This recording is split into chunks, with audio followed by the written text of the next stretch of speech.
When I talk to programmers and software developers in Agile training sessions or conferences, I learn about various pain points and difficulties that developers face when transitioning to Agile from more traditional methods.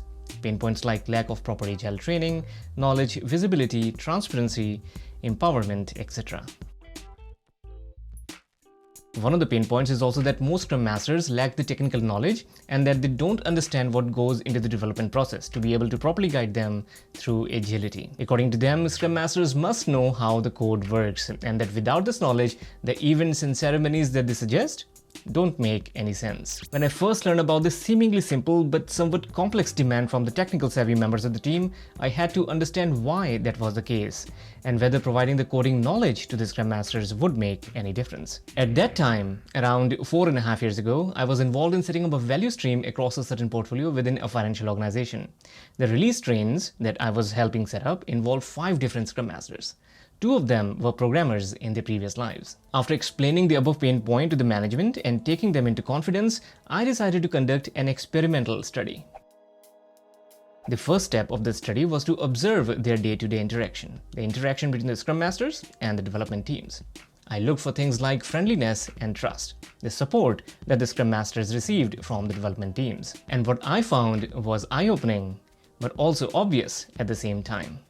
Let me explain. For simplicity's sake, let's call the Scrum Masters with the technical background technical Scrum Masters, and the ones with no technical background non-technical Scrum Masters. I found that in their day-to-day interactions, the technical Scrum Masters were more confident than their non-technical counterparts. But this was not the eye-opening part. The eye-opening part was that the development teams were more supportive of the technical Scrum Masters than the non-technical ones. Non-technical Scrum Masters faced more resistance, more of "oh, you don't know how it works," to the suggestions they proposed to the development teams. This finding was unsettling for me.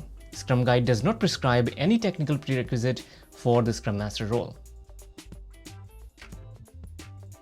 Scrum Masters do not require any technical knowledge or knowledge about the codebase. But then, why was this happening? What was the reason behind this discriminatory behavior of the development team towards the non-technical Scrum Masters? A dozen one-on-one sessions with the individual team members revealed that the reason was, as you might guess, trust. This was the obvious part. The technical team trusted the technical Scrum Masters with the suggestions they made more because of the technical background, providing the technical Scrum Masters with what we call an unfair advantage over the non-technical Scrum Masters. Now, since I worked as a Scrum Master before, I knew that the role of the Scrum Master doesn't really require any technical knowledge. Or was it merely my assumption? For those who don't know, along with being a professional executive leadership and life coach, I was also an Oracle certified professional programmer in my previous life. 12 years in the making, I may not be up to date with all the advancements that happened in the field of software over the years. Still, as a Scrum Master, my technical background indeed came in handy during my interactions with the members of the development team. Now, as a Scrum Master, did I help the team in writing the code? Or help them in making important decisions related to code design? No, I didn't do any of that.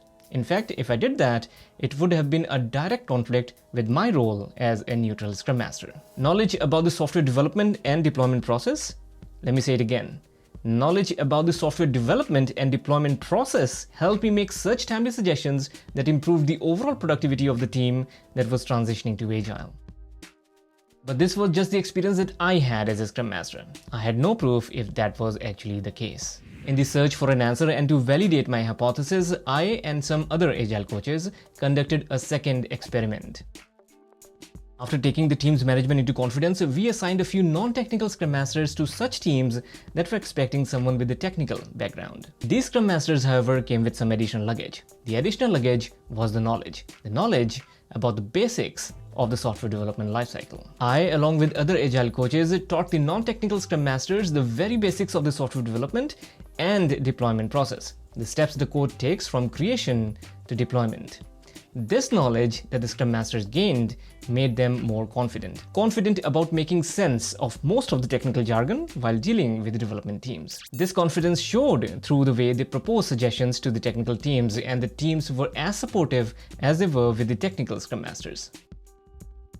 So if you're a Scrum Master or an Agile coach for that matter, who is in a similar situation, who doesn't flex a technical background, then to you, I would say, I understand. I understand the difficulties you face while working with technical teams. In this very short video series, I'll give you a high-level overview of the concepts of continuous integration and continuous delivery, the same two cents of minimal technical knowledge that I provide to the Scrum Masters and Agile coaches that I work with. I'll walk you through an example software development and deployment process, covering most of the terminology and technical jargon in an easy to understand and simple language, so you can understand what goes behind the scene and why the development team is not too keen on following the Agile process you prescribe. Knowledge or mere awareness about a particular subject, however simple, can change perceptions. And I will prove this in the upcoming videos. If you're getting any value out of these videos and want to encourage me to continue providing valuable content, then don't forget to like, subscribe, and leave your comments. I'll see you in the next video.